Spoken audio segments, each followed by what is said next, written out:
بسم الله الرحمن الرحيم الحمد لله رب العالمين وصلى الله وسلم على سيدنا محمد وعلى آله وصحبه أجمعين. Dear respected brothers, sisters and friends, it's an honor and a privilege to be with you all here. In this session of ours, I really want to dive in and discuss with you cryptocurrencies, right? It's a topic which everybody asks about, everybody wants to know about. And I guess it's just so many different questions from different angles, which people raise from a Sharia perspective, from an economic perspective, even from like a environmental perspective, right? You have questions that are the power usage. So these are several questions which are raised, and of course, all of these questions will have Sharia implications, because Sharia is all encompassing. Sharia has considerations for the economy. Sharia has considerations for the environment.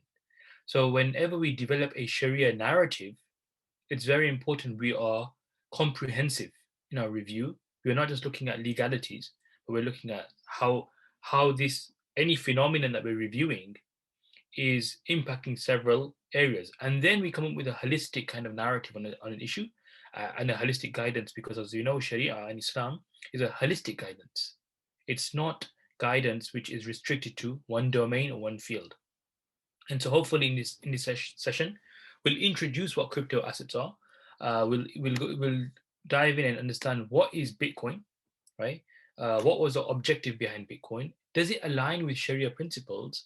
What are some of the, I would say, considerations from a Sharia perspective, and some I would say critical areas which are now being raised against Bitcoin. So I'll just be sharing my screen, and you should all be able to see my screen. Okay. So, I mean, some early questions I want everybody in their minds just to think about, right? Is what is a crypto asset? And I'm using the word crypto asset for a very specific reason, which I'll mention why. The different types. How many of us know that the universe of crypto assets, or the spectrum of different assets that are out there? Then what can you and I define Bitcoin? Because that's the real thing we're discussing, right? If somebody was to ask us what is Bitcoin, how many of us can define this confidently and understand what we're referring to? And then how do we determine the Sharia compliance of crypto assets? What are some of the key elements that we need to consider?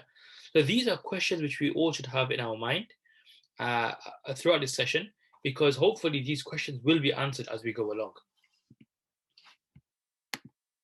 Now, this is just to show you, look at the history of Bitcoin. This is like the market cap, how it started, right? Of course, there's so many, as you know, a chart captures several economic factors. There's so many economic indicators embedded within this chart. So much is happening. Of course, it's supply, demand, speculation, market volatility. There might be Federal Reserve changes, interest rate changes. There's so much going on in this, which creates such a chart. Right? But this is Bitcoin, how it was up till the end of 2021, how it was looking, right, in terms of its market cap. And of course, now as we know, it's going up year on year. It's just the market cap has really, you could say, exploded. And some of the top crypto assets are out there. As you can see, Bitcoin is still considered to be king. And of course, this is not the latest chart, it was a couple of months back. But Bitcoin is king, right? In a sense of its price, it's now about $35,000, approximately 35,000. It's been very volatile between this, so it's been between 50,000. It's dropped in the last month, I would say, 20% or so, and it's just been very volatile recently, for various reasons, right? For various reasons, some ascribe those reasons to certain individuals making news. Others are talking about how certain governments are planning to ban, or other governments releasing their own form of digital currency, which is impacting Bitcoin. And of course, and there's other market players and other tokens which are challenging Bitcoin's top spot, and therefore it's impacting the price of Bitcoin. And also, recently you've seen if whoever has access to the Bitcoin, of course, it's public source, anybody can. It's open source, anybody can review the Bitcoin ledger. There's been some very large transactions in Bitcoin, some going to the hundreds of millions of dollars, even billions, and that has an impact on confidence as well. So the root, I would say, one of the root, and I was just reading a book recently, which discusses this, that the root which is called How the Economy Works. That's the name of the book.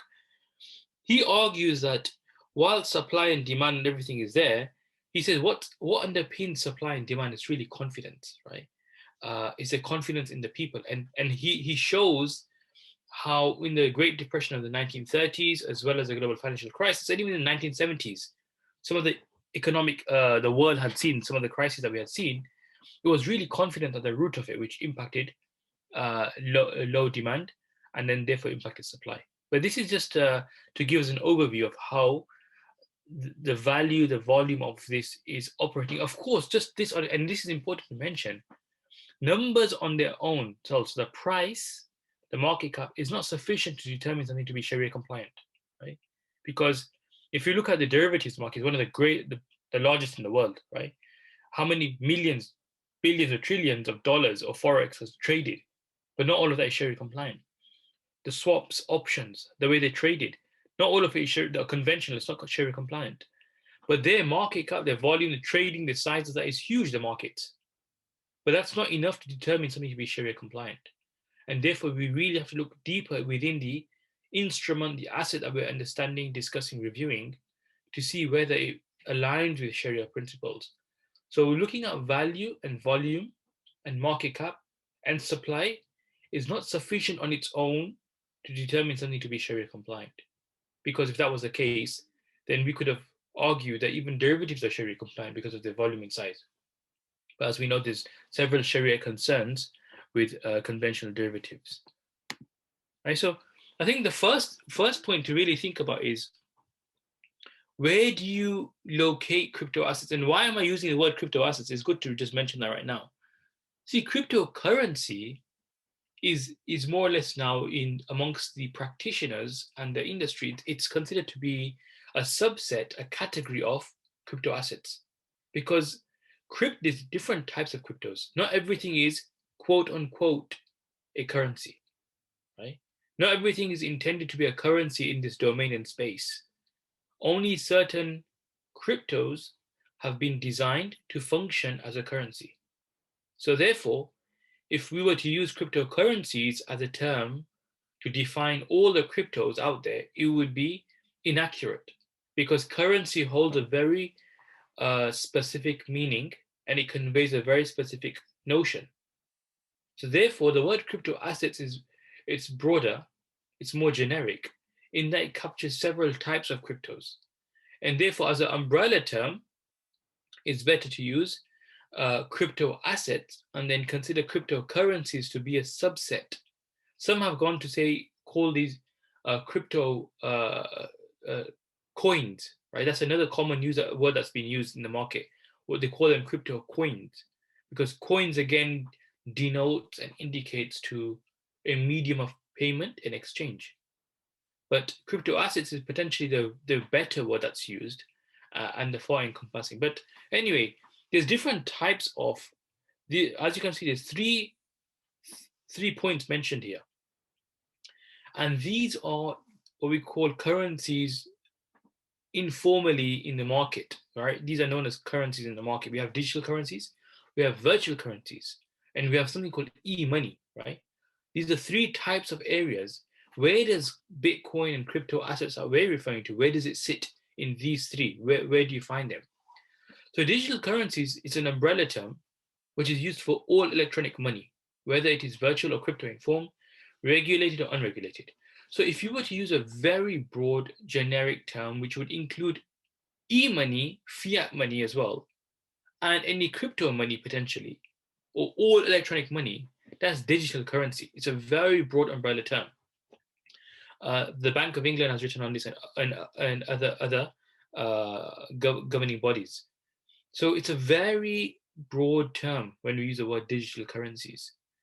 Anything electronic in form will be captured within the term digital currency. Anything digital is captured, right?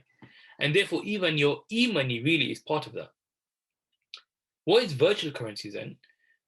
When the word virtual currency is used in the market and amongst practitioners, it generally refers to a type of digital currency typically controlled by its creators and used and accepted among the members of a specific virtual community or network. So as you can see, virtual currencies are potentially more closed, they're used within a particular network. They're not universal, neither are they national in a sense of restricted to a border, right? But at the same time, they're not considered to be a fiat to be fiat money. Neither are they considered to be recognized or regulated by uh, a governing body. And therefore, virtual currencies are potentially anything within a network, right? Any kind of payment mechanism within a network. So far, even some have gone to say that on many games that you have some gaming applications, you can get currency to spend on a game, right? You might have a game. Within that game, you might have the ability to win certain forms of coins and spend that coin in a game. They've gone to say that's even a form of virtual currency because in that closed network, in that particular game, you can use this coin token to buy and sell things or to particularly purchase things. And therefore, it's a currency within that network. And then you have something called e-money. Okay, e-money is essentially monetary value and electronic representation of fiat currencies in the form of claims. E-money is very common, right? E-money is all the money that you have when you access your bank accounts through mobile phone, when you're making transfers. It's all electronic money. Wherever money you're using on your debit card, that's electronic money. It's as simple as that, right? What we call e-money, and because it's electronic in form, right? It's an electronic form of the money of the value that you have, and it's very interesting to note here. Look, we're already accustomed to using, and even when we talk about money, and when the banks create money, right? All they're doing is they are when loans are issued and money is created, all they're doing is making an electronic input. Is an electronic credit that's made. That's all. So electronically, you're seeing numbers come in, and that's your money done. It comes in your account. Yes, that's within a greater system of a regulated entity and a regulatory framework. But the idea of numbers representing value and being money is already being practiced. That's the norm, right? The money, most people when they get a loan from a bank, very rarely you'll ever see somebody taking cash in hand, right, of $10,000. That doesn't happen. The bank will just make a payment, right, a transfer to your account, or even just embed within your account and input within your account $10,000. That's it. And now you'll see a digit, you'll see numbers in your account of $10,000, and that's it. You have money. Now you can go and use that everywhere. So really, we're already using a system. We're already accustomed to a system whereby digital representation, digital money, or electronic money, and just numbers is the value that we use.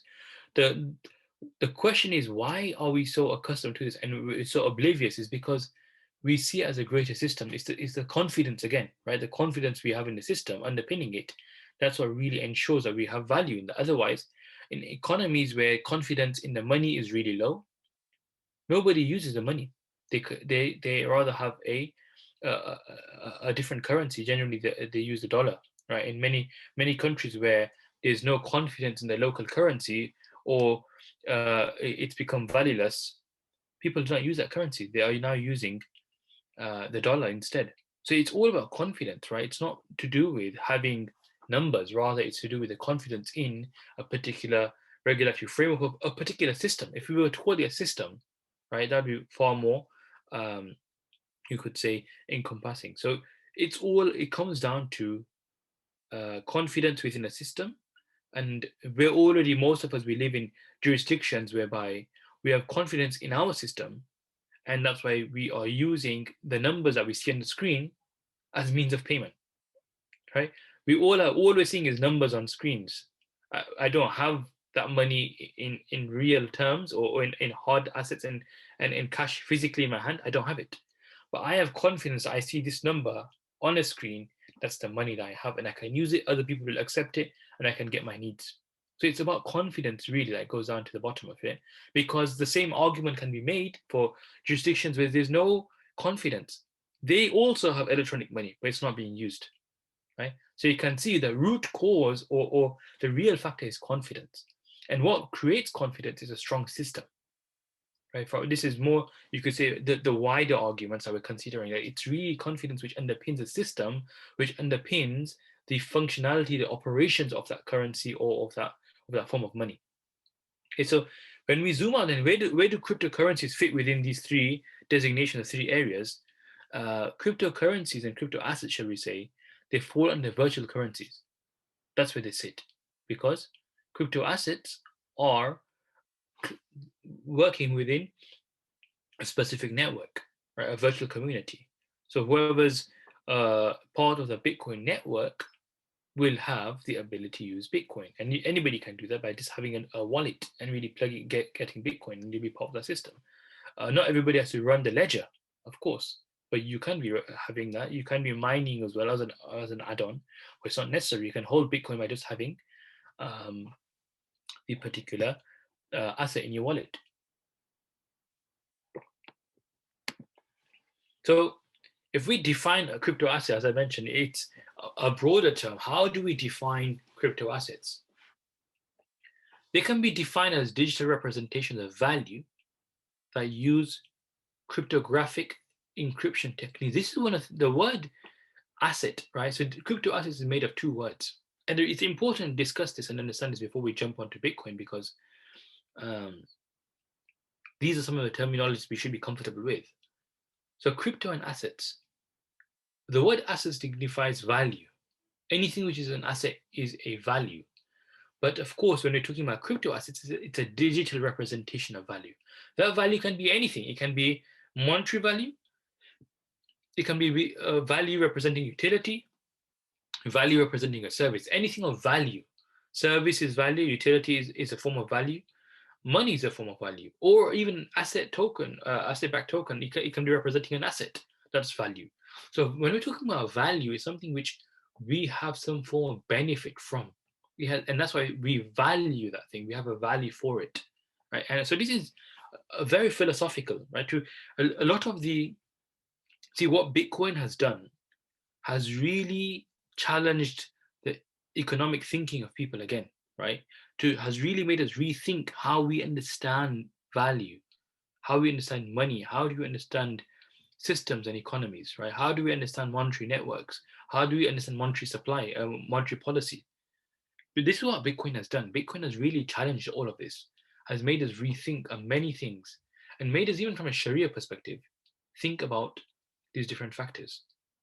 And where we are so stuck on considering value to be only intangible goods, that has really been questioned again. Because now, in the last 40 years, 30 years, I would say and really, when we talk about fintech, this really goes back to fintech. There's been so many fintech revolutions. Some argue that this is the fourth fintech revolution that we're in, right, where we're seeing AI, big data, cloud computing come in. But the internet was also a form of fintech, right? Some call that fintech 2.0, right? Or others are going to say it's fintech 3.0, depending on where you locate it in the spectrum. But if you look at the history of fintech, fintech goes back to the mid 1800s, right? And even in 1900s, where in the mid 1800s, you started to have links between London and New York, right? Electronic links which connected the financial centers of London and New York together. It was technology connecting different centers. And in the 1900s, you started to see electricity, and you started to see so many. Before that, you saw the steam engine. And in the 1900s, you started to see the internet come about, ATMs, digital banking. You started to see then the dot-com boom came about. The internet was there. All of these are fintech revolutions. So it's all of this has led to us rethink what we understand as value. What is value in today's day and age? Is value solely something that we hold in our hand and benefit from? That's a question. Whereas, we could argue that potentially a quarter, if not half of our day is spent with things digital, right? Our mobile phones, our apps, our cameras that we're looking at, when we order a bus ticket, a bus pass, or anything, it's all digital. You're scanning QR codes wherever you're going. You are your appliances in the kitchen. your offices, right? We're always engaged with things which are digital and value, right? Certain things only exist in a digital space. Does that mean they have no value? Of course not. They do have value. We use them, we benefit from them. Right? So the it's very important to understand. So when we talk about crypto assets, these assets are operating in the digital space and they represent value, right?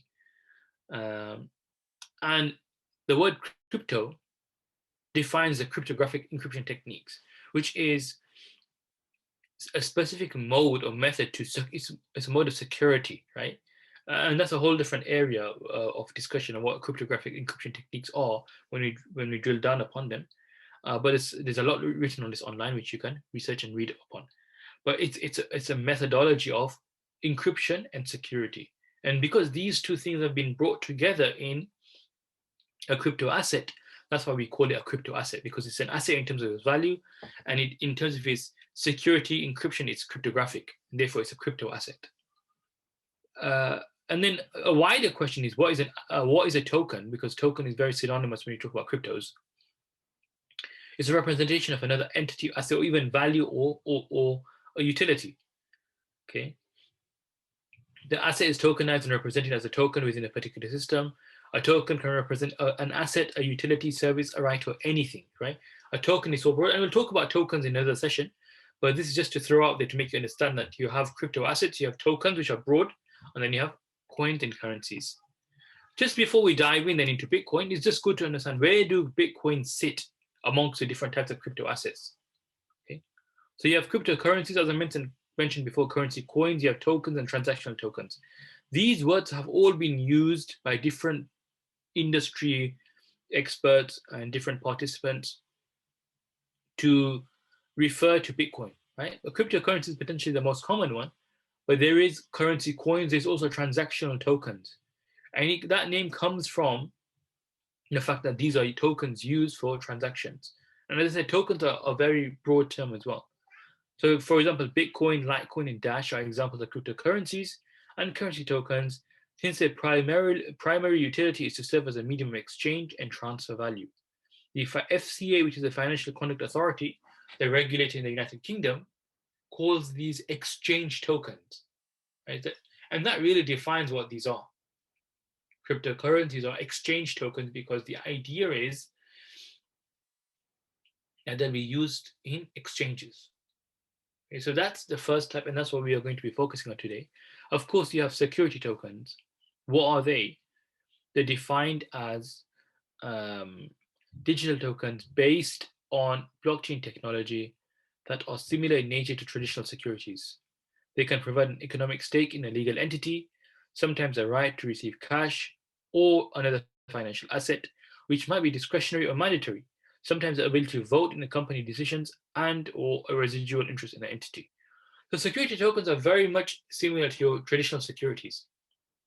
It genuinely gives you an economic stake in a legal entity. And that's why in the United States, they have something called the Howey test. The Howey test is what helps understand and define what is a security. And so security tokens generally go through that test to understand if they are the same as traditional securities or not. Number 3, you have utility tokens, which provide users with access to a product or service and derive their value from that right. So it might be a token which gives you access to some streaming, some kind of something streaming, a ticket to something, a pass to something, whatever it may be. It's a utility. You get a service, right? Then asset-backed tokens. Asset-backed tokens, again, are very straightforward. It's anything which is an asset which has been digitized, right? So on a blockchain or within a particular wallet, if you have a token, if that token represents a physical asset somewhere, where it's being traded or represented on this digital network, we will call this token an asset-backed token. For example, natural resources such as gold and oil. You get tokens which represent gold, real gold, and it's traded and exchanged on a particular blockchain. Or there's another common one, which is oil. oil reserves are exchanged and traded on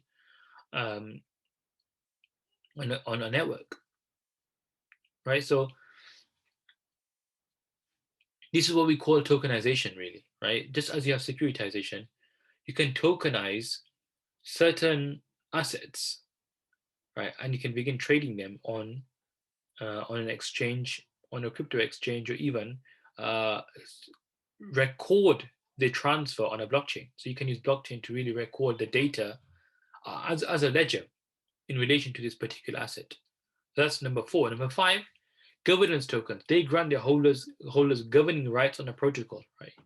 That's what they. So any person who has a governance token can vote, can uh, govern, have rights to govern certain things in a protocol. And as you know, blockchains are underpinned by a protocol which gives you like the governance right over that particular blockchain and how it operates. And then finally, platform tokens. This word has been used by some, which refers to any token used as fuel or gas on a network. And what we mean by that, it's there to complete transactions, there to facilitate transactions, there to it's just there as fuel, right, or gas, which really helps you get from A to B. And that's what these platform tokens do. It's just the way the platform function that you need particular tokens um, to achieve something on that platform. That platform you will not be able to finalize something when you don't have this particular token. So that's why these tokens are called platform tokens. Now let's look at Bitcoin, right? So what is Bitcoin? Okay, what is it? So Bitcoin is an online cash currency launched in early 2009. I'm calling it a cash currency because, again, that's just another term used by people out there, but this is just one understanding. Bitcoin was created to be a form of electronic cash that could be sent peer-to-peer without the need for a central bank or other authority to operate and maintain the ledger, much as how physical cash is used. Okay, so that's the objective. The objective of Bitcoin was to be an alternative monetary system, to be an alternative form of transferring money, or to be an alternative money to fiat currency. It's there to be challenge really the fiat system, to create a system which is free of any central governing bodies, right? And rather it's operated by the people. It's supposed to be a peer-to-peer system, and therefore the whole idea was to be this monetary system void of any kind of centralized body governing the flow of cash and governing how the system operates.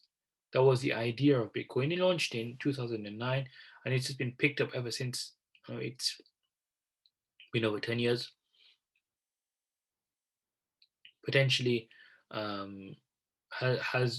it's changed the decade. The last decade has changed because of Bitcoin. It's been huge, especially in the last 4 or 5 years, right? It's really challenged people to rethink many things.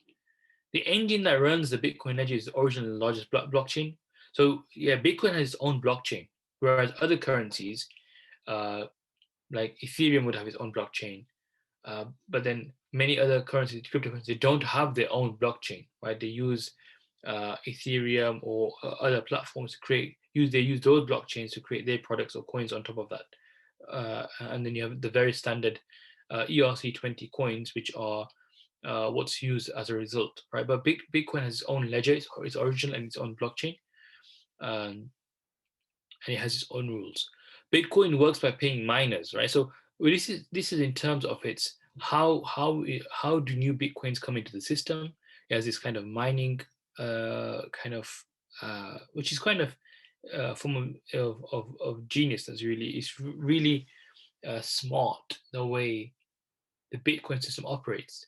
That it works by paying miners. What they do is they do the computation legwork of posting new transactions, and what do they get in return? They get new Bitcoins. So to make the blockchain system, because you have to incentivize people to record, to upkeep the ledger. How do you incentivize people? Because That's the whole point, right? Incentives is what maintains the system. So how do you create a system which is self-governing, but at the same time it's self-incentivizing? You don't need a third party to incentivize. The system itself incentivizes, and it ensures that the records are kept up to date. So what they do is they work by minting new bitcoins, which are finite. As you know, there's only 21 million, um, and therefore, what that will do, the scarcity will create value in bitcoins. It's a result of creating value. So as long as the currency is desirable, it is self-sustaining. The system automatically adjusts the difficulty of posting transactions, and the reward for doing so is to control inflation, right? So this is the way it really operates in terms of mining and in terms of um, ensuring the ledger is kept up to date, and it's still operational. Bitcoin is attractive to users for several reasons. Payer-borne transactions costs are low, right? And actually, we did this. A friend of mine, what we did was there were 4 or 5 parties, one in Japan, if I recall, one in Malaysia, one in the Middle East, one in Germany, and one in the UK. They transferred Bitcoin to one another, right? So if you could do this as an experiment, transfer Bitcoin to one another, and then transfer fiat currency to each other. So start off, for example, if you start off in the UK and we had £100, transfer that same £100 across all the way, and see how the transaction costs are at each level and leg of the journey. Do the same for a Bitcoin. See that you will see generally that Bitcoin is generally more efficient, and it's less costly than doing it with fiat currency. A simple bank transfer can cost, like, for example, $10, $15, right, in terms of bank charges, whereas that is nowhere near the cost of having Bitcoin, right, and transferring Bitcoin. And at times it can be absolutely free depending on what platform you're using. So the transaction costs are lower, and therefore it's of course more appealing to people to transfer Bitcoin from one jurisdiction to another. If you want to transfer money, all you can do is transfer Bitcoin, and they can then exchange it into the fiat currency, and it's done. Of course, volatility is always a matter of concern. The valuation of currency has generally been growing strongly since its creation. That's another point of Bitcoin, where people are now, because of its, you could say, value. And there's really 2 types of players in the market, right? If we talk about the different types of players in the Bitcoin market, there's two. One is the outright speculators, those who don't understand or have any value or vision for Bitcoin. They're just there purely as speculators trying to earn quick money. The second group are those who are there because they believe, or they feel that this is something great and something big. Right? They're holding Bitcoin not because of speculation purposes. They don't really care about its value, but they want to be part of a monetary system which they believe will grow into something huge. And therefore, there's two. You have visionaries and you have speculators. You have visionaries and speculators. Speculators are huge, and that can be mainly the retail market, and also, of course, um, many institutional banks have now started opening trading desks where they trade for their customers and clients. They trade bitcoins and cryptocurrencies because of the demand of speculation in that particular asset. And we'll talk about speculation towards the end and how it really ties in here. And then finally, the system is much less restricted than traditional banking. So that's, I would say, one of the key points of Bitcoin. If we look at Ripple quickly, just as an alternative, see, it's good to understand. So we've understood what Bitcoin is to a degree. What is Ripple? Ripple it's different in the sense that it's a digital payment network, right, which is generally used interbank. It's used as a payment settlement remittance system and works more like SWIFT. A number of banks were using this and are using this to transfer international money between themselves. And they don't use blockchain mining concept. Ripple does not use that. Rather, Ripple network uses a unique distributed consensus mechanism through a network of servers to validate transactions. So there's no idea of mining, or so to speak, right?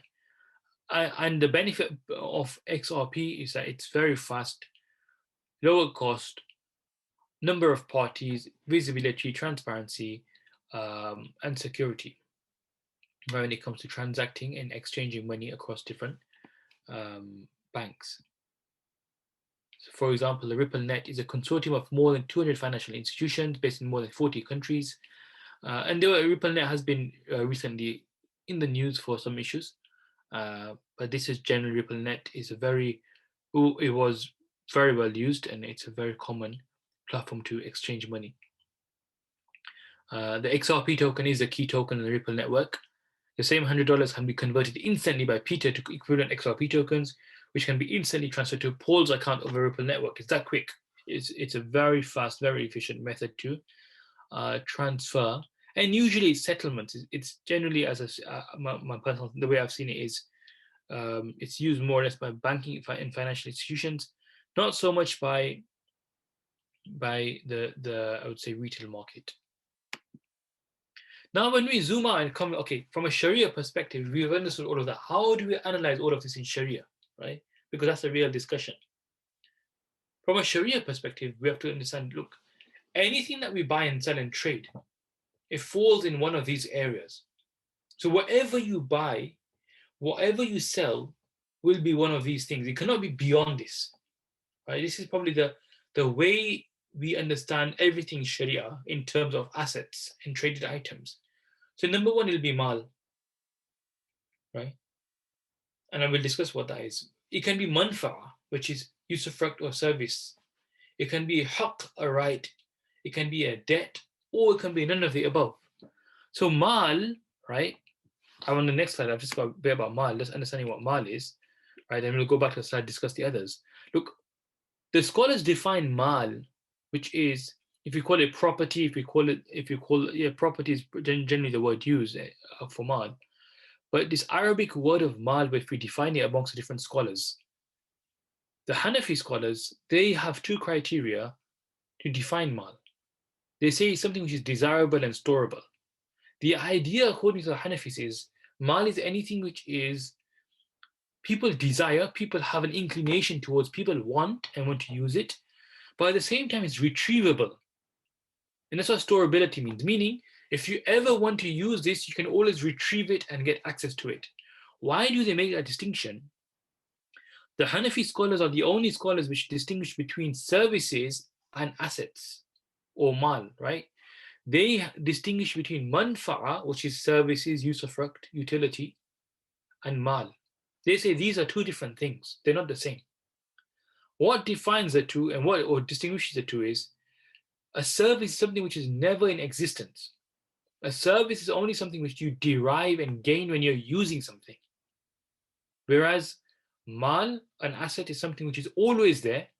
It doesn't need to be used for it to be in existence. This is how the Hanafi scholars and jurists define the two, and that's why they distinguish between an ijara contract and a sale contract. So a lease contract and a sale contract, a normal exchange.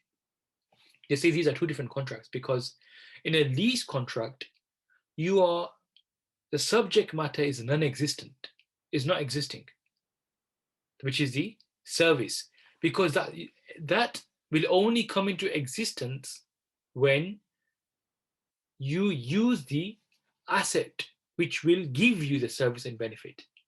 Whereas in a trade, in a sale, a normal exchange, a normal sale, you don't need to use the asset for it to be in existence.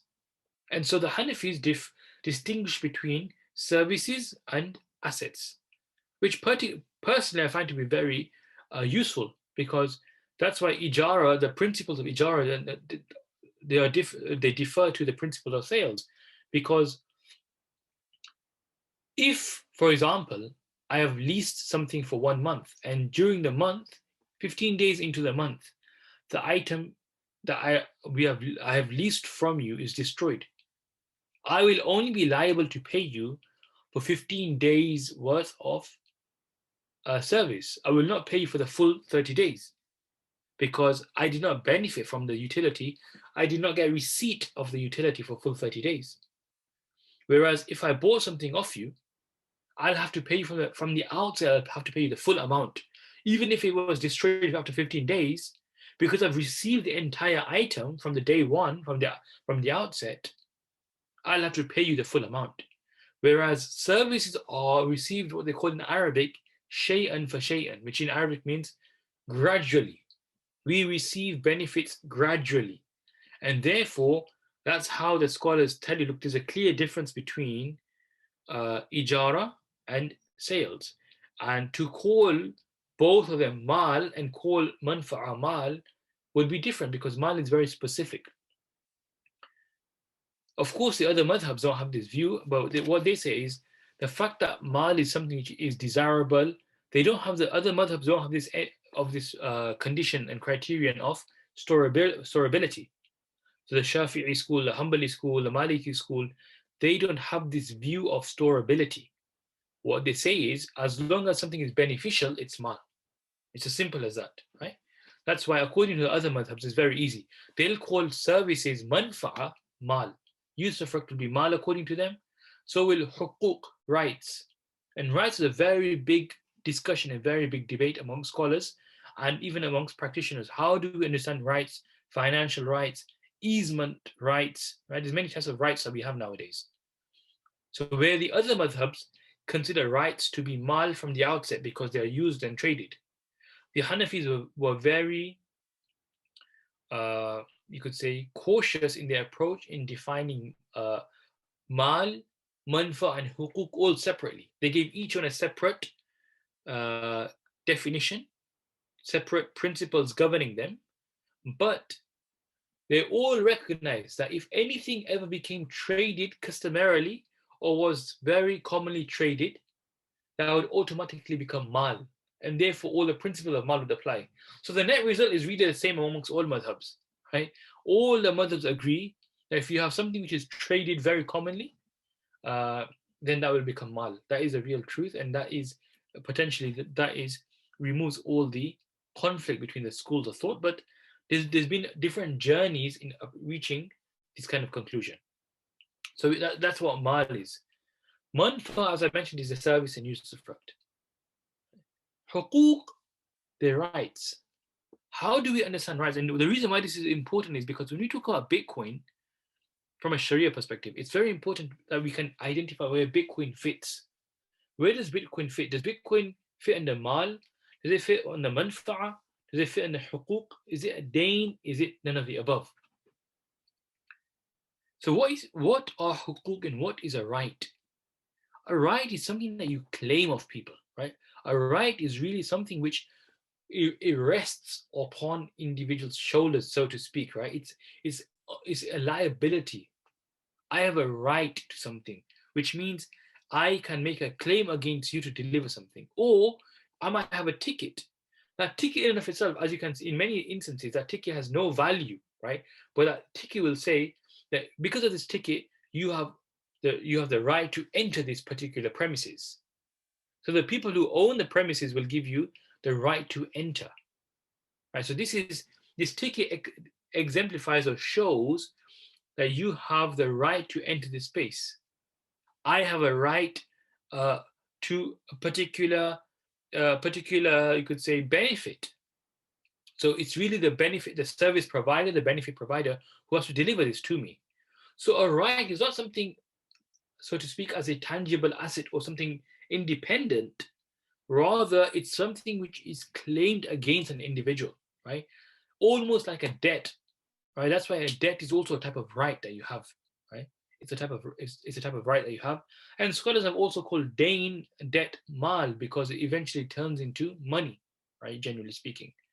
So a debt is what we've understood like a claim. A debt is the same. Debt is also, but debt is a monetary liability, or any liability. It could be even an asset that's owed, depending what it is. But it's something which is owed. So like salam, in a salam transaction, there's a debt that's owed of an item, right? But a debt is something, a dain is something which is in somebody's liability and they owe you something. So it's something specific in somebody's liability, but it's not been specified physically, but it's something that has been defined that a person owes you something. So it might be, I owe you $1,000, but we've not specified anything specific. So it's not any specific $1,000, It's not this particular note here that I have or these coins that I have, but it's something that I owe you. It's in my liability, what we call in my dhimma in Arabic, right? I owe you this particular amount. I have to deliver this to you. But it's not anything specific. Now, for Bitcoin, it's very important to understand this because a person can confuse Bitcoin for dain, you can confuse Bitcoin for huquq, manfa or mal. Where does it fit? And we'll understand as we go along. Finally, you can have something which is ma'doom. Ma'doom means none of the above. So it can be, for example, a derivative, an option. An option, or let's use another example. It might be, let's use a very basic example actually, right? Without going too, for ease of example, the air that's here floating right now, right? The air that exists around me, that air, because it's not been captured, it's not storable. Therefore, it won't fall in a mal. I'm not using this as a service, but it's there, right? But it's not really a service. It doesn't fall under manfa. Yes, if I quote it into a glass bottle, then definitely become property. Okay. But beyond that, it's none of the above. It's not this. Or alternatively, even more simple example is if I say to you that I sell to you the letter A, which I will write in tomorrow. So I will write the letter A on a piece of paper, and I sell that to you right now.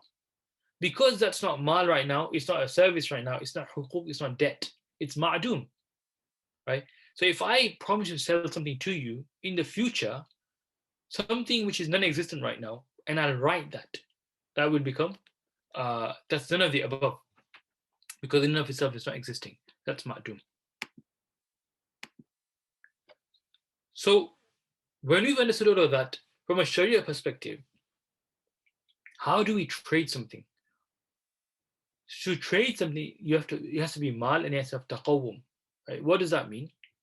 Mal we just discussed, it has to be something which people generally have an inclination towards the retrievable. If you take the kind of broader view, the retrievable, and it has taqawwum. So crypto assets, if you look at Bitcoin does exist. Where does Bitcoin exist? It exists in the digital space within e-wallets. You can have access to your Bitcoin at any time you want. Whichever platform you use, you can access your cryptocurrency and crypto asset. So that clearly shows Bitcoin has its independent existence. It's not dependent on using, meaning Bitcoin doesn't come into existence when you use Bitcoin. Therefore, it's not manfa. Bitcoin does not exist in the form of e-money, which is like a claim upon another party. When I have Bitcoin in my wallet, it's not because it's a claim on a governing body. Neither is it a claim on a particular counterparty. It's independently existing within my wallet. Yes, I might have the platform that I'm using. They're my agent potentially operating my wallet for me, but that's about it. But that Bitcoin, those numbers are specifically for me within my wallet. My private key is the only way to access that. Nobody else can access that. So it's clearly there. It's a representation of value. It's been assigned to my wallet, and it's something which I have access to. It's retrievable as and when I please. So clearly, one can argue that it's not the same as dain. It's not debt. It's not huquq. It's not a right because it's not a claim against people. It's not a service because it's not something which comes into existence slowly. It's not ma'doom because it's there. I can go and buy something with this. I can transfer money to somebody. So, and more importantly, there is value, there is inclination towards this, as well as there is storability of it. So it has to be mal. It cannot be anything but mal, right? From that angle and aspect. Second thing is taqawwum. Taqawwum means it has to be something which is halal to use. That's what taqawwum simply means, right? Taqawwum just means it has to be halal and Sharia compliant. meaning the use of it has to be halal. That's why pork, alcohol has no taqawwum in Sharia, because this the utility, the asset in and of itself is not halal, it's not lawful. So they have no taqawwum. The question arises, is Bitcoin halal? Does it have taqawwum? Then you look at its services, what's its objective?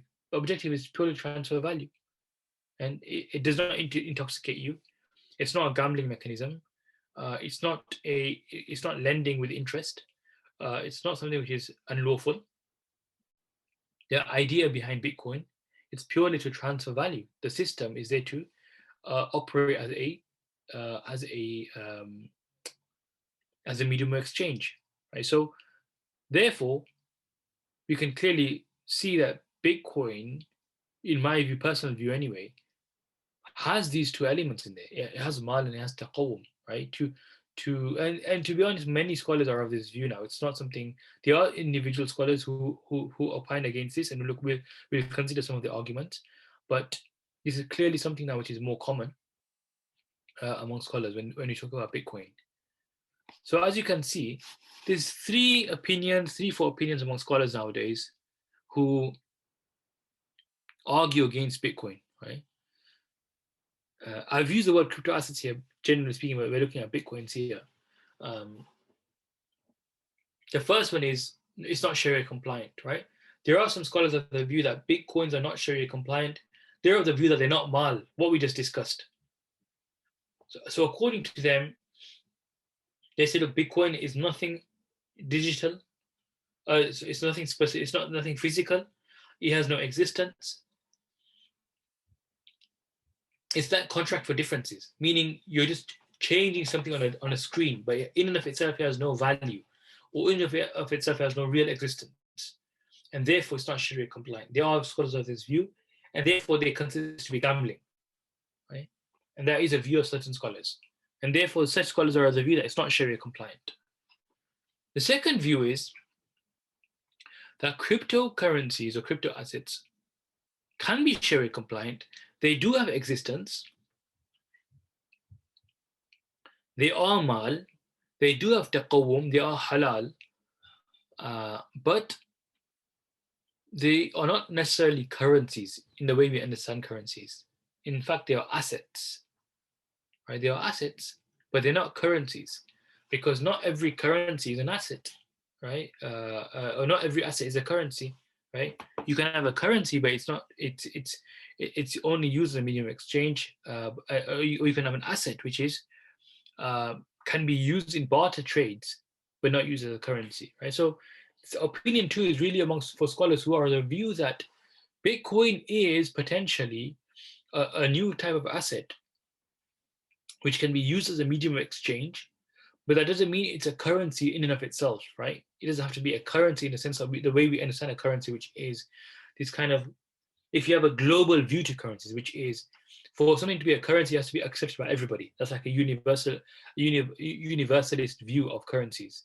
And that's how like fiat currencies operate, where everybody within a jurisdiction recognizes a particular currency as a means of as a mode and means of payment.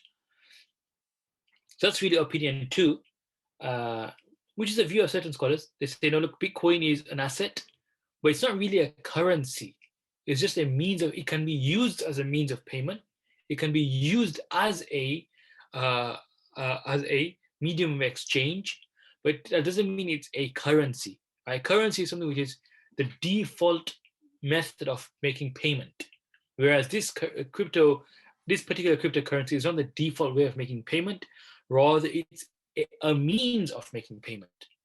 And that's what makes it different to be a currency, because when you talk about currency, a currency is, you could say, the norm, or naturally, it's like the de facto subconscious methodology of settling transactions. So people naturally go towards a currency to make payment, right? Whereas Bitcoin is not that.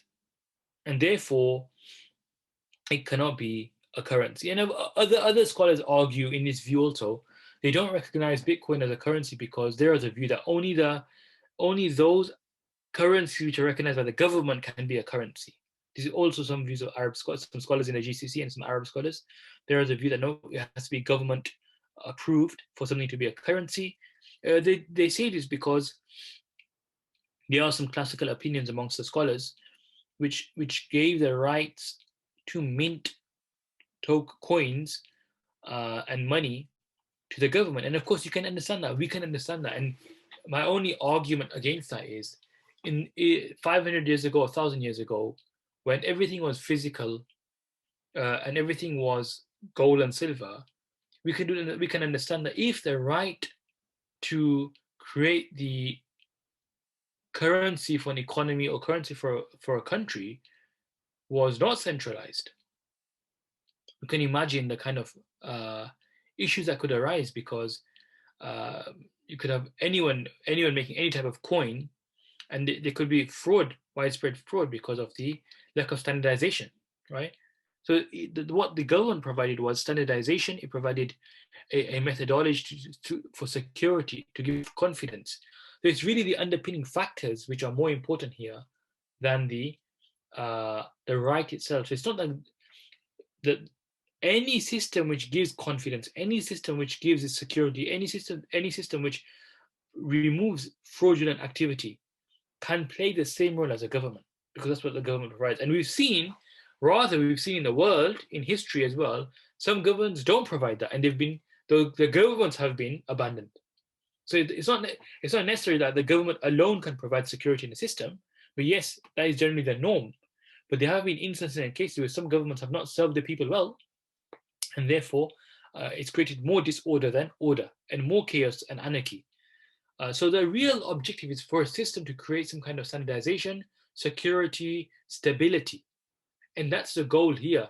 If you can have a network in the 21st century, which is digital, which creates stability, gives you security, which gives some kind of reduces fraudulent behavior, meaning you can't defraud people by the type of coins and tokens which are being created, but it's more or less like a fair system, and it's being governed well. It has protocols, a mechanism to make everything function and operate well.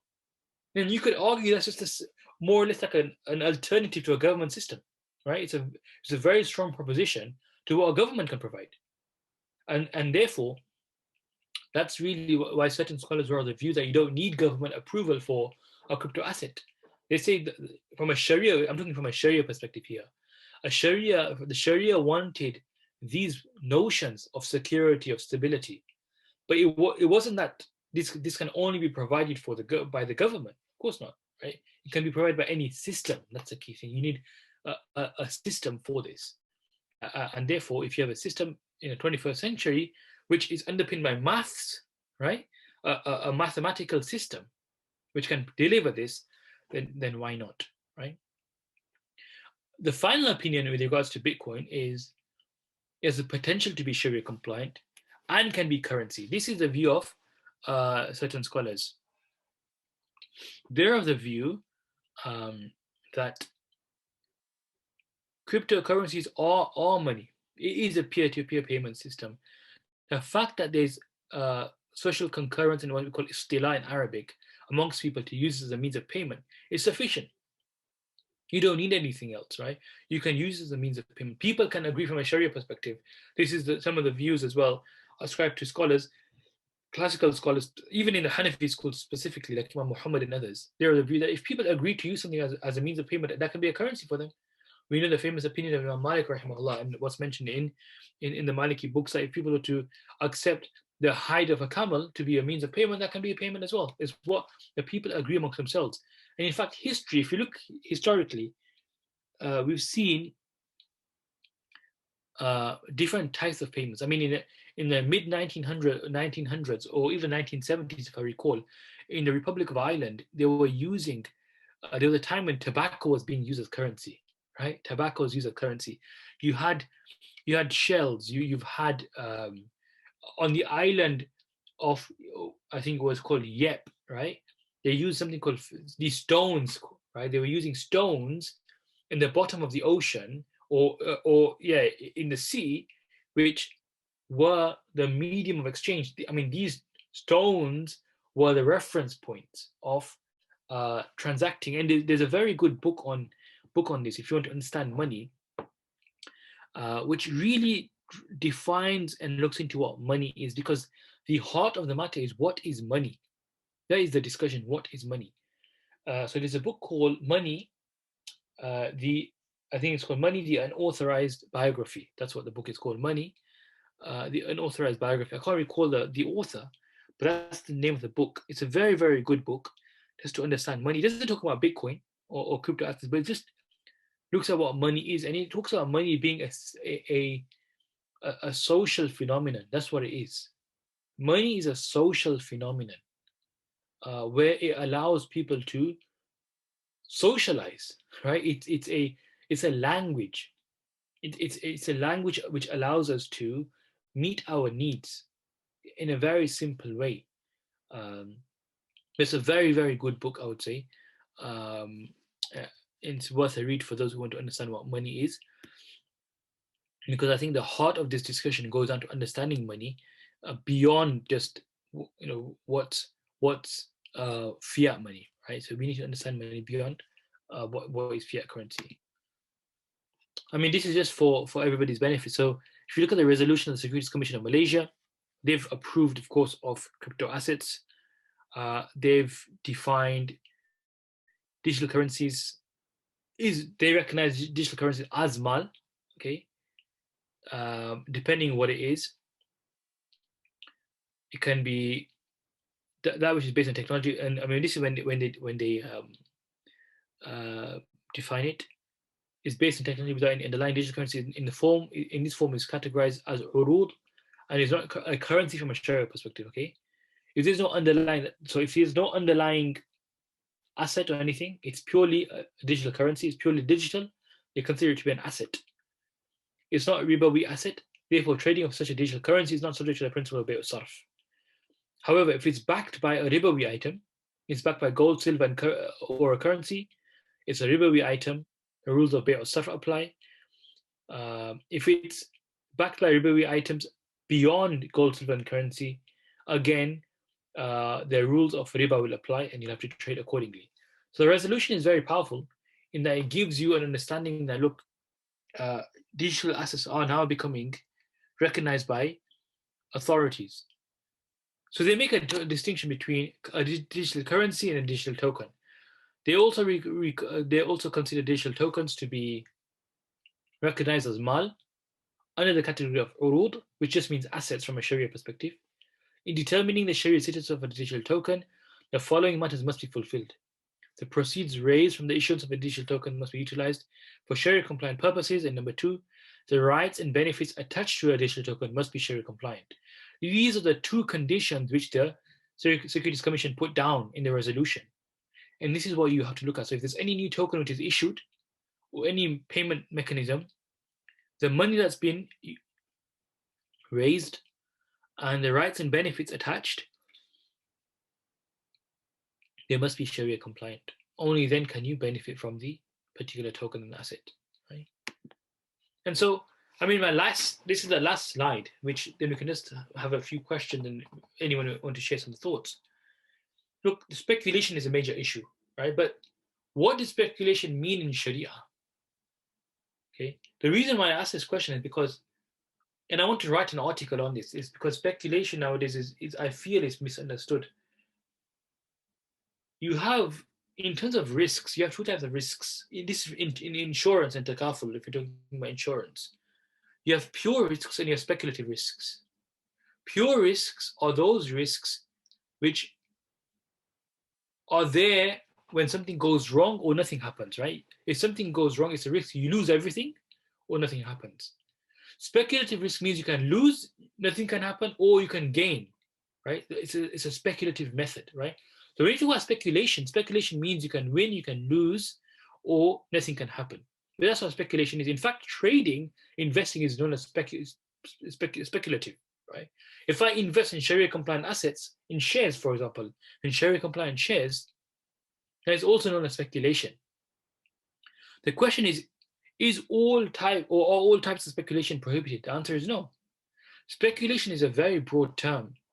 Speculation is about investing, hoping for an increase, right? That's what we mean by speculation. What is, from a Sharia perspective, is there anything wrong with me investing in a highly volatile, highly risky asset if I believe it's going to go up in value? No. I can invest in shares which are very risky. I can invest in a startup. I can invest in a startup where the startup is highly volatile, highly risky, but the data shows that 9 out of 10 startups fail.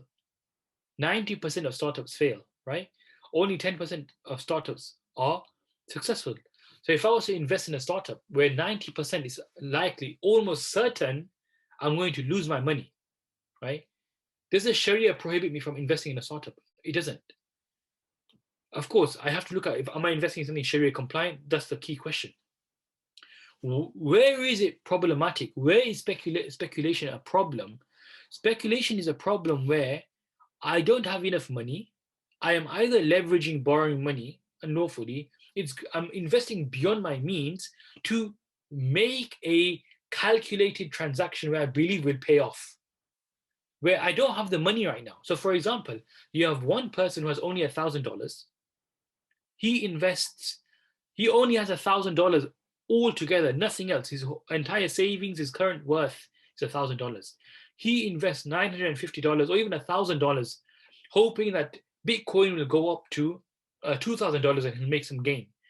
In the meantime, he has no money to fulfill the needs, his needs, his dependents' needs, his family needs, to provide food on the table, and he goes and asks for zakat money, right?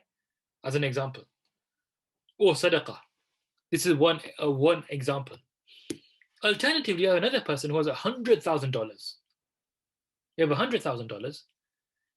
He invests $1,000 with the hope. I mean, it's $1,000 he has. He says Bitcoin might increase, it might decrease. I don't know, but I have $1,000 to invest.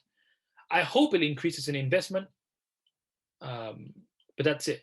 He has all the money to provide his needs, provide the needs for his family, provide the needs of his dependents. Nobody will say that's wrong what he's doing, because he's not infringing anybody's rights. He has abundance of wealth.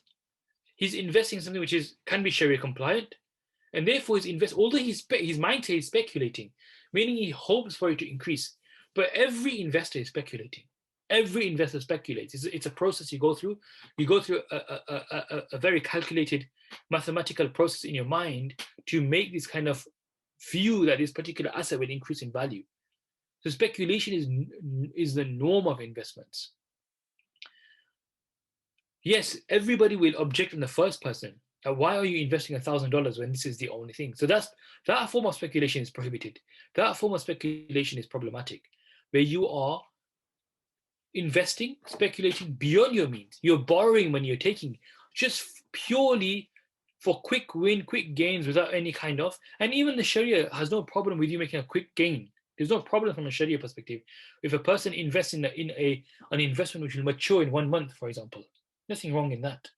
So maturity of an investment, the term of an investment is neither problematic. If you buy and sell something, if I buy something today in the morning, I sell in the evening, there's nothing wrong in that.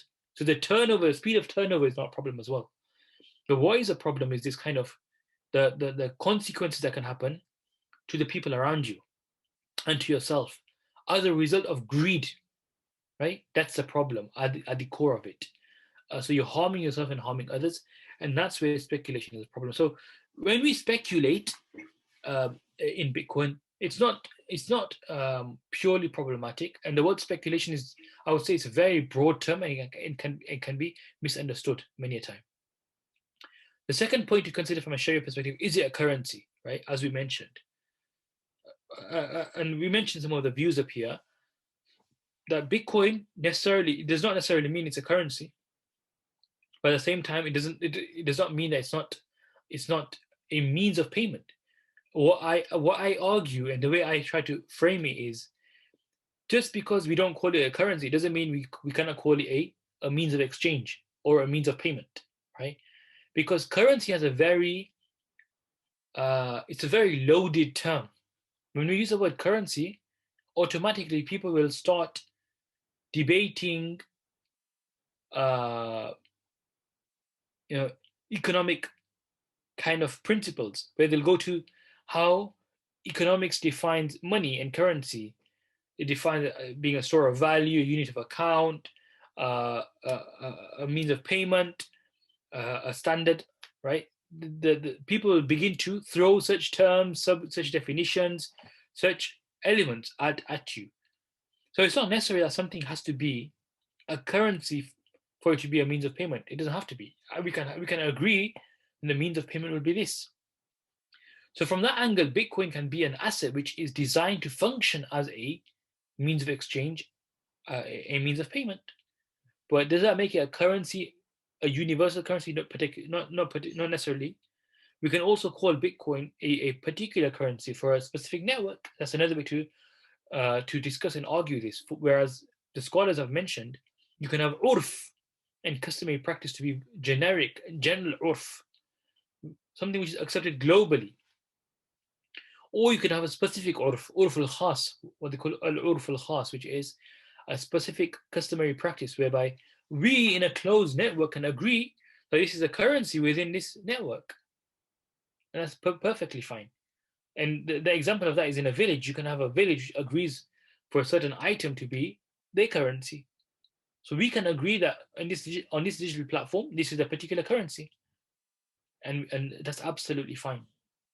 And so from that angle, you could argue that Bitcoin is not a universal currency, but it is a currency for a specific network. Whoever is part of this network or this protocol will be using this currency to settle payments or to settle debts. And that's absolutely fine. And finally, a system of money, right? This is another kind of objection, which is more from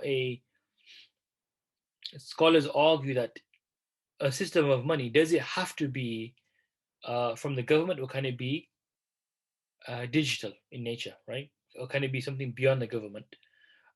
And so this is another area of debate where people argue and debate. And those who dismiss the idea of Bitcoin being currency or money or any kind of means of payment, they argue that a system of money has to be from the government. It cannot be otherwise. And these are views, all valid. All of these views have their valid kind of evidences, but there is the nature of the thing that, I mean, just to end off with, I'd like just to point that in anything which is new, it'll be always common to have a spectrum of views. Remember, it's always been the case. It'll always be the case. Scholars are human beings. They'll be looking at things from different perspectives. From their angle and lens, they'll be looking at Sharia to the best of their ability. That's their expertise. Their role is to interpret the Sharia.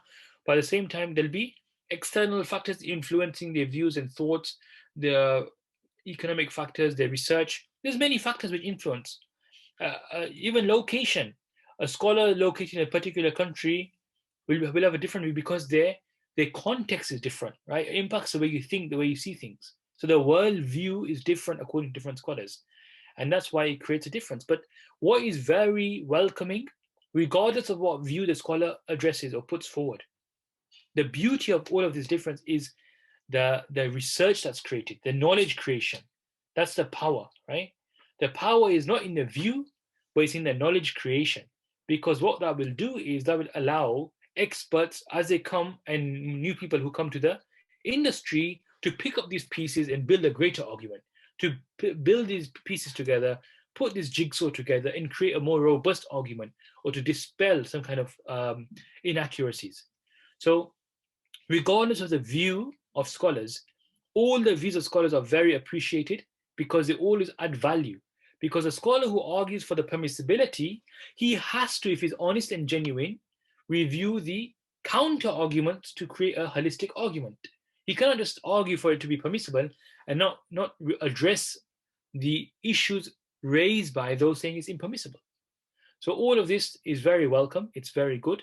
And there's no right or wrong, but what I would say is it's about really going with a view which makes potentially the most sense to yourself, as well as the scholars that you follow in the jurisdiction that you follow, and adopting those views for investing as well as trading and as well as developing in this space. Because if you don't, I mean, the backdrop to this is, if you feel that cryptocurrencies or crypto assets are not Sharia compliant, there'll be no development in the space for you. You've closed the door altogether, right? There'll be no thought or thought leadership in the space. Only those who view the space to be potentially Sharia compliant will develop thought, will put ideas into this, will try and create new things in this space.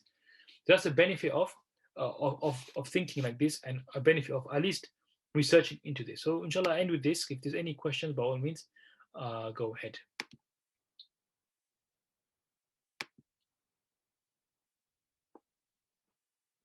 Oke, itu rekan-rekan semuanya. This is the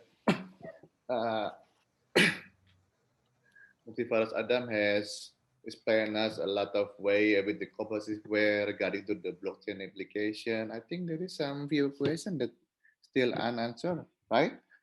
From Bu Wetar Panji, is the token specific for use DLT only? And also Pak Daru, problematic speculation, short sell and margin trading. What you meant to explain it? Yes, so I mean, I think the first question is token specific for DLT use only. I mean, no, this depends what the token is, but tokens are generally I mean, you don't need to have a blockchain all the time, right? That's a key thing to remember, right?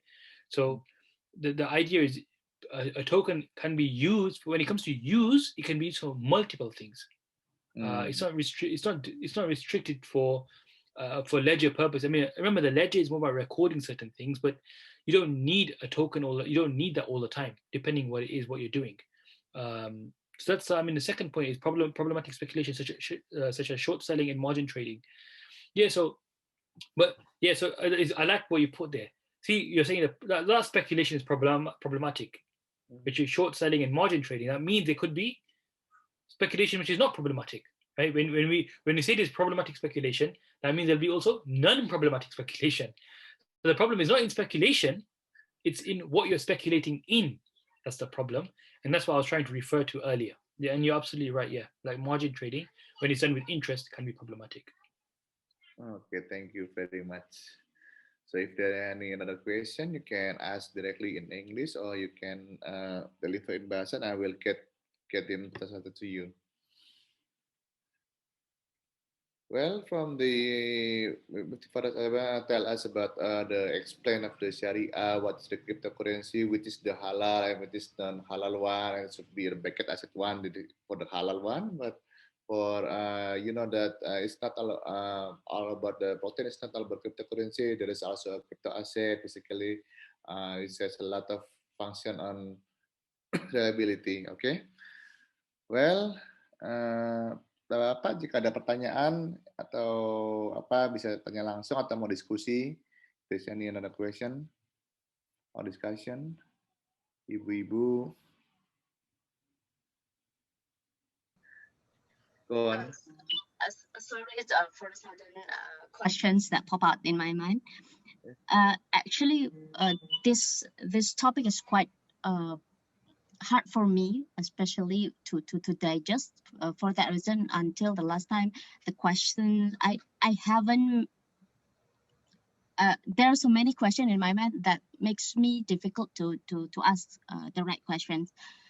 The first questions that comes to my mind is because the cryptocurrency or crypto asset is somehow we can say it's not regulated or not being monitored by a certain body.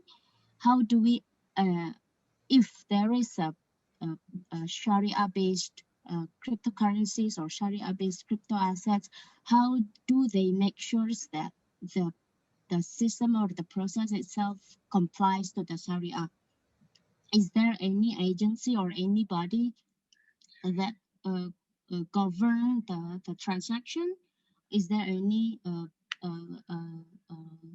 certain network that will decide this transaction is not eligible or not as Sharia compliant or else? And I think that's the first question. And if there is another questions in the futures, can we reach you through emails maybe to ask further questions? Thank you. Yeah, so I mean, your second question, you can always email the IBF net, right? I work with the IBF net as a Sharia advisor. If you have any questions, you can always reach out to them. And the whole IBF net team is really experienced and well versed in crypto assets anyway. So inshallah, we will be able to assist you on the queries. In regards to your first question, see, the world is, I guess, because we have Muslims living across the world, it makes a big difference. We have Muslims who live in countries where there's no central Sharia body, right? And so when it comes to Sharia, we generally have to rely on a decentralized system anyway. Right? We're relying on scholarly views within that area. And then you have individuals living in Muslim majority countries like Indonesia, Malaysia, Saudi Arabia, and these countries, UAE, where you have central governing bodies. And look, this is a reason why, as I said, scholars will have different worldviews because the way they've been raised, what they've been experienced, what they've been accustomed to is different. Scholars in in America, in Canada, in the UK, in Europe, because we've never been accustomed to a central body, we will never be thinking of centralization or a central body, governing body, to be a major factor, because that's never been part of our worldview, right? Scholars who live in certain other jurisdictions who live with central bodies, they will always want to ensure that there's a central body which signs off and oversees everything. And of course, that's good. That's not bad. That's not a bad thing. But then that creates a different approach to the way things are done. So those who don't have a central body, they'll be looking at the system itself. Does the system provide security and governance? Because that's the heart of the matter. From a Sharia perspective, you'll have scholars who do their own research in that particular area, saying, look, from a Sharia perspective, are there any things in this particular phenomenon which is not Sharia compliant? But then the system itself will be reviewed. Whereas those who live in Muslim majority countries, they'll be looking at the Central Sharia Board for everything. That they will provide the governance, the regulation, the authority, the sign-off. And they'll rely on the view of the central body. Really, when it comes to the heart and the matter of it, it's the same thing, because in these majority countries, you have Central Sharia Boards. And in these minority countries or other countries, you have Sharia scholars who are acting when they group together. It's more or less a body or a panel, right? And so from a Sharia perspective, it doesn't really matter in terms of who signs off, as long as you have some kind of governing body, some scholars who are the view that it is Sharia compliant.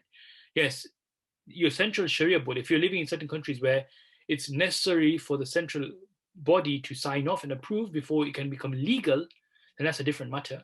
You have to follow the laws of your land and law of your country. But if that's not the case, if the central governing body just provides a fatwa or nothing else, and it's not a matter of legal, illegal, then you are also okay to follow the view of other local Sharia scholars or Sharia scholars that you look up to. It's not a problem.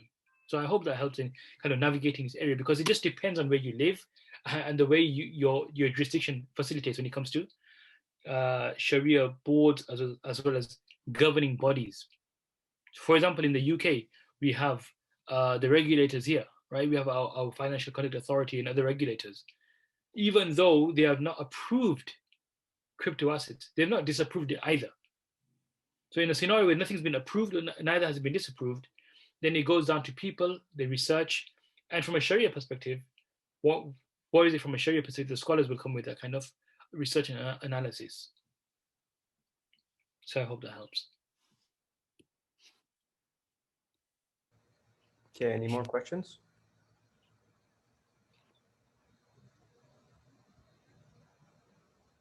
So everyone, thank you for your time. Thank you for coming today. We'll end the session right here. Assalamu alaikum wa rahmatullahi wa barakatuh. Waalaikumsalam.